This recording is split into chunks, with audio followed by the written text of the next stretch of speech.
Hello, how is everyone? First of all, can you hear me? Because they've replaced my microphone, so hopefully there's no crackling. Let me know if there is crackling, because if there is still crackling, then it's something else, which I don't know what it's about. I've recorded on my computer this morning. I've done everything. It's something to do with the streaming. So if there is crackling, please let me know. Hi, Cheryl. Thank you for sharing. Hi, Laura. Hi, Farrell. Hi, Katja. Deb's here. Perfect. No crackling. Awesome. Yes, all good here. A blessed new week ahead, Stephen. Absolutely. I'm really feeling good this week. Last night I went to bed. I had a Zoom call with Doshin and it's about 40 others. And we were talking about, the question was, how do we know if someone said to us that we are being a victim, how would we know? And of course, we all play the victim card sometimes. We all feel the victim, right? And victimhood is real. You know, there's many instances in the world where we are victims, right? But it's really interesting, because I've been a victim of my accident most of my life, inflicted by me. And I never realized it until probably the last 2-3 months in fundraising for my wheelchair and things like that. In the shame in asking for help for that, I never realized that I was playing the victim for many years. But I was playing the victim, not blaming the outside world. I was blaming myself, and I didn't know I was doing it. So that was really interesting. So I feel really good about that call last night. And something that I've struggled with for 2-3 years, we're all struggling with something, aren't we? It's like something else I'm struggling with. And that is, how can I get all these different platforms, YouTube, Periscope, Facebook, how can I get all you guys into one place and provide you with videos, provide you with lives, provide you with a place where you can talk to each other, a place that seems familiar, a place that we can categorize things? Because I don't like Facebook groups. Facebook has too much control. I don't like Twitter. It doesn't really work. Most platforms are too expensive. They're corporate business-backed platforms. But I found a platform, and they're helping me. And it's like Facebook, but not Facebook, but so much simpler, so much less to it. So we're working on that. So I can do my lives from there. We can do everything from there. And we're going to do it free. We're going to create a stillness circle. I wasn't even going to tell you about this today, but I'm so excited about it. I'm telling you about it. So it's awesome. It's going to be good. But this week we're talking about stress. And that's what the meditation is going to be about this week. Do you ever get stressed? Let me know in the comments. On 1 to 10, how much do you think you get stressed out? On the way around to yours, Stephen, kettle on. Brilliant, do that. Oh yeah, can I share my little manlet? I had some shells put up this morning on my little man. I'll have to go back so the camera focuses on it. I will reverse out the way but you won't be able to hear me when I reverse out the way because the mic's attached to my desk. But I'll go back so the camera focuses on it.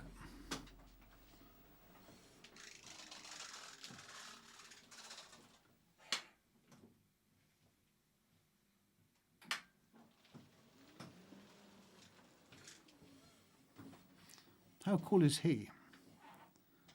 He was made for me by Paul, the guy that does my photographs. So a little bit of a story behind it. He brought it over last week, and me and my sister kind of dropped it and we broke the bulb. But we managed to put a shelf up today and got it all over there. So he's pretty cool. But yeah, we're talking about stress. So, oh yeah, probably innate. Judging by your message this morning, I couldn't get that. So yeah, how about the rest of you? Wondered what that was. Love it. It's cool, isn't he? He's like looking at it. What was I going to say? It's an Instagram-worthy background now, and I'm really pleased with it. So it's not as much stress anymore, Cheryl says. As part of the spiritual journey to not react, practice the power of behind the pause. Absolutely. Hi, lovely Mia Bull. But yeah, how many of you do? I still suffer from stress sometimes. And it's not always stress. Sometimes it's overwhelm. Sometimes it's other things. But in particular, we're going to focus on stress and anxiety this week in meditations. And although today's meditation, we're just going to have a background and we're just going to sit and be with whatever arises. The thing is with stress, we got to change our view of it and what it is. At one point, humans didn't suffer from stress. Prior to the religious, in the Bible, it's explained as the Garden of Eden, where we discovered complex feelings, jealousy and stress and anxiety and all those other things. And it's a wonderful way of explaining it, that suddenly we woke up to this confusion of being human. But really they evolved over a long time to protect us and keep us safe. And in a book by David G., he explains in De-Stressify, which is one of my favorite books, and I highly recommend it. He explains what happens to the body when it gets stressed. It's the fight, flight, freeze. There is a fourth one, isn't it? Anyway, well, the body reacts when we're under any kind of what we fear is uncomfortable. And animals do the same, but they don't stay there. So what we look at as stress today is when we're staying there with it.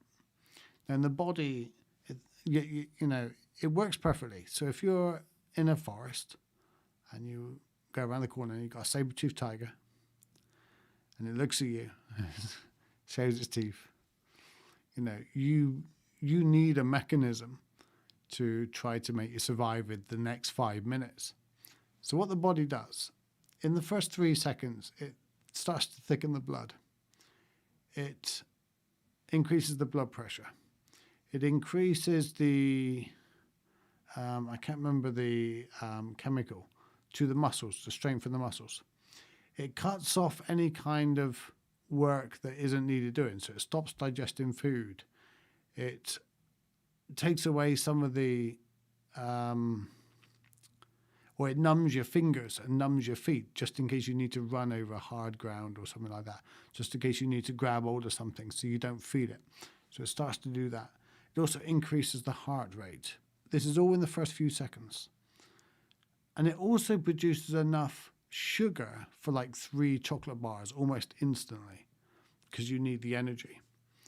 It thickens the blood just in case you get cut and things like that. Now, all of these things are not good for you in the long term, but they're brilliant to save you in that moment. If you need to run over rough ground, you don't want to feel your feet. You want to just run. You want the adrenaline to be able to run. If you get cut, you want the blood to be able to fix that cut instantly. You don't need to digest your food. You don't need to do all the other things. The problem is nowadays we see stress as we see the saber-toothed tiger as everywhere, all the time. Politics. We turn on the news and we're stressed because we think we're under threat. We're trying to control the world and we can't control the world, so we get stressed. So our body is almost in this high testosterone fight, flight, or freeze nearly all the time. And that's what David G explains in his book about. And I just think he explains it really well. So if we look at stress differently, stress is there to save our lives when needed, but it's overactive. So it's not the fact that we need to get rid of the stress. Stress is a good thing. You need it at times. I've been to some wild car parks. Sometimes stress is needed. But on the other hand, we don't need it most of the day. When the kids are screaming and things like that, we don't need to be stressed about that. We need to accept some of those things so the body doesn't go into this stressed and reactive state. Does that make sense? So over this week, we're going to do some exercises and do some meditations that will help with that. Cortisol, that's it. That's what goes to the muscles, I think. Me and words are like, I can't remember words. Stress and anxiety can so overpower us. Absolutely. Cortisol overload. It's learning to control it rather than letting it control us.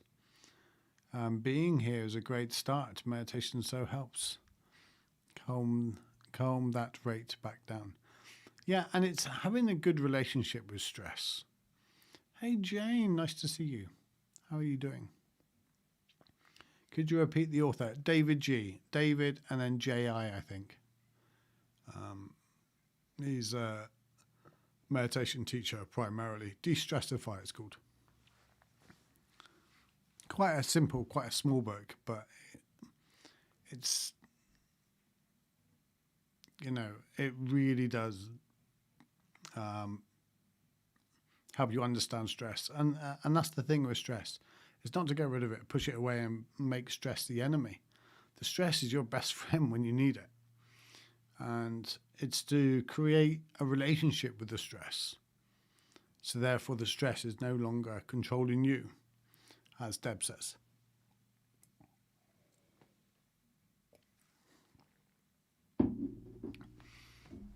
So putting all that aside, we're going to do a meditation now that will you be on Mew? I don't know what that is. Give me a link to that, Vicky. I don't know what that is. Is it like a new live platform or something? But yes, let's do a meditation.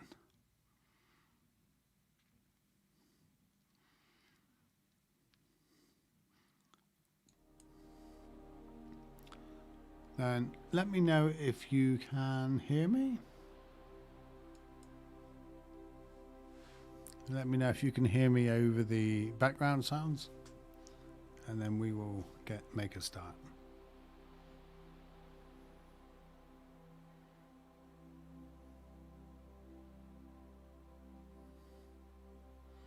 I better keep talking, really. Thank you. I will check it out after the live. Thank you, Vicky.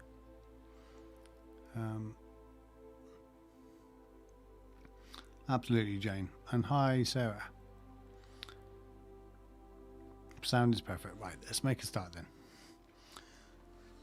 So let's straighten our backs up and tuck our chin in a little. And remember, meditation's about, it's not about zoning out or anything like that. It's about being alert and present, but relaxed and accepting this moment for what it is. And bring your attention to your breath. I'm breathing in and I'm breathing out.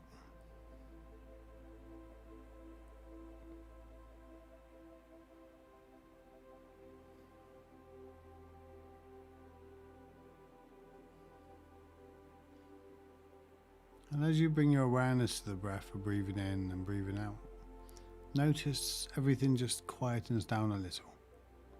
The mind quietens. The body quietens.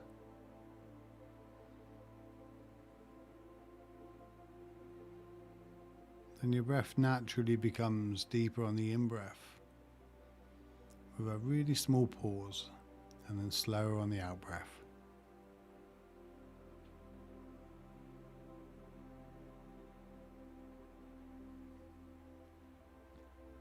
Breathing in calm, breathing out relax.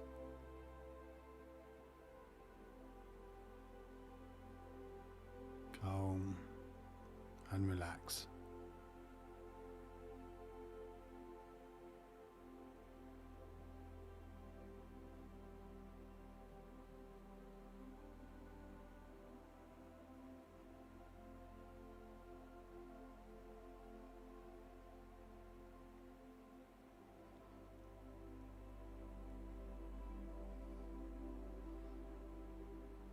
And as you breathe in, imagine a wave going down over your body of just a relaxation wave, where we're just inviting the muscles to relax as the wave comes down over.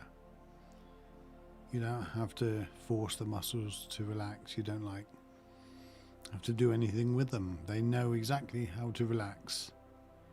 You just have to let them know this moment is okay. This moment is everything it needs to be. There's nothing they need to do in this moment. Just be here.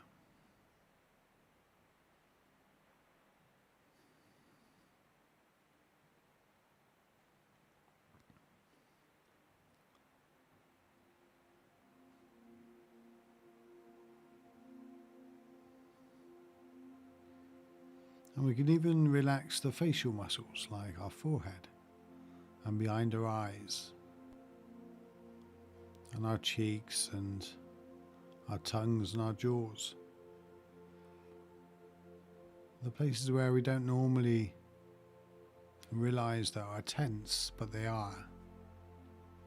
Just allowing them to become a little heavier and relaxing in this moment.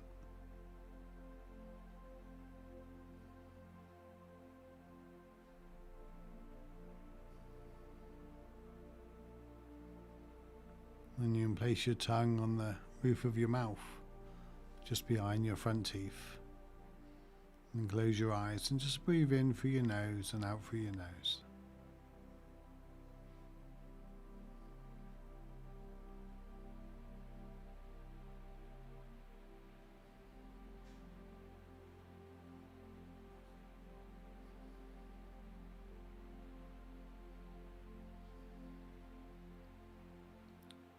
And now that your face is all relaxed,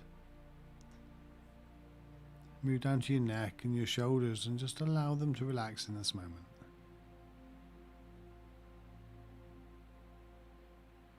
Allow them to just let go.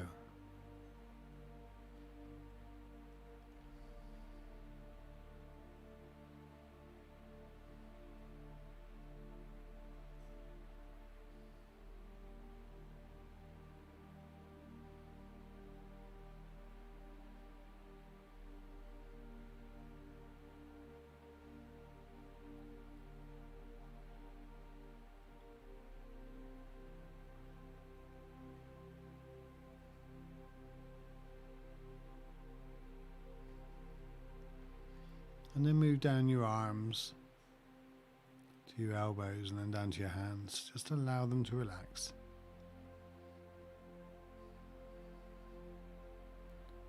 Breathing in calm, breathing out relax.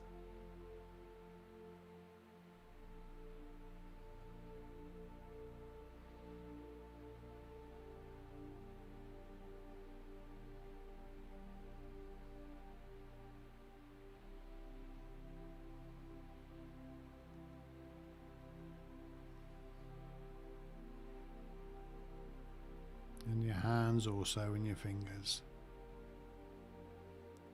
And then your torso and your belly and down your back. And even if you think it's relaxed, just check it again and relax it a little more. There's always a little more relaxed it can go. There's always that 10% more.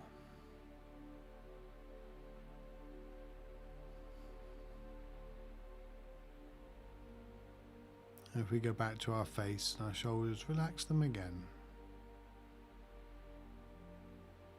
And you notice how easily they go back to the non-relaxed, alert state. Just giving them permission to relax again.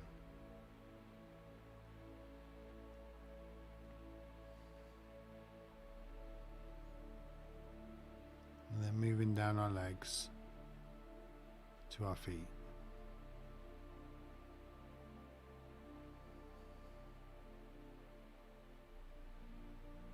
And as you breathe out, imagine a wave right down over your body going into the ground.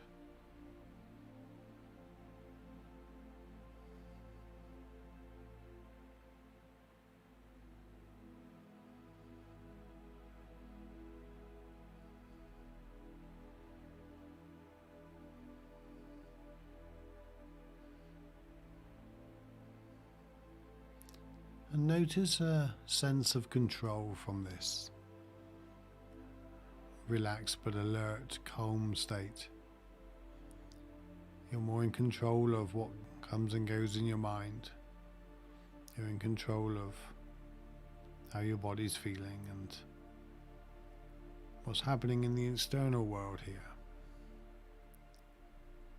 You're in control of how you deal with it. So if something happened right now, it's like, I've got this. I'm ready. I don't have to be on alert all the time.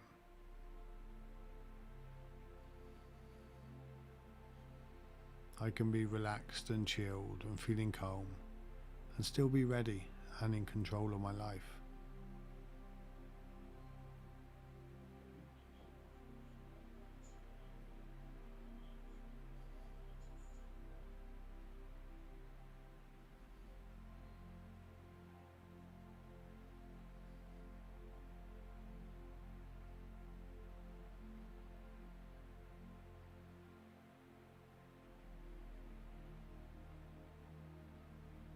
And we just spend a few minutes each day just allowing our muscles to relax and allowing ourselves to accept this moment for what it is.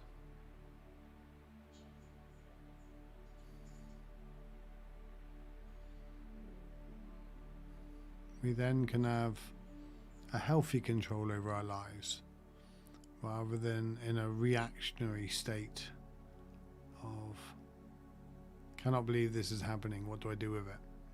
Instead we go to, I'm good with this, I've got this.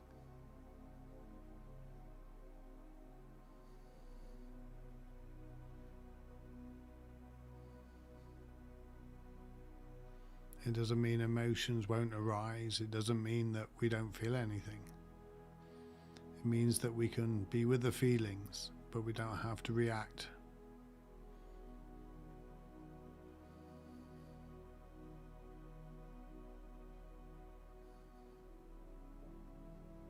And we can always go to that gate of our breath. Breathing in and breathing out.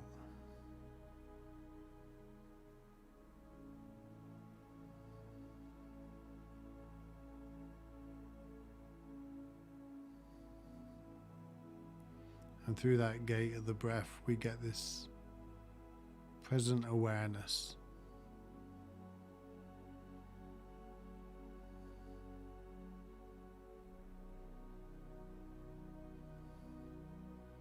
And imagine projecting this feeling of calmness to the rest of your day, to whatever arises, bringing it back to this calmness.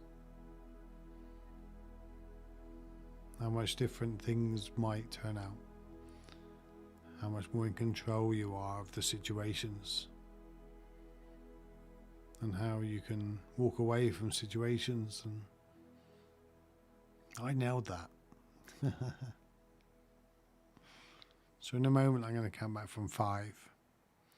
And we'll come back to the physical room. But I want you to bring back this feeling of calmness with you. So 5, 4, open your eyes. 3, shake out your arms. 2, 1.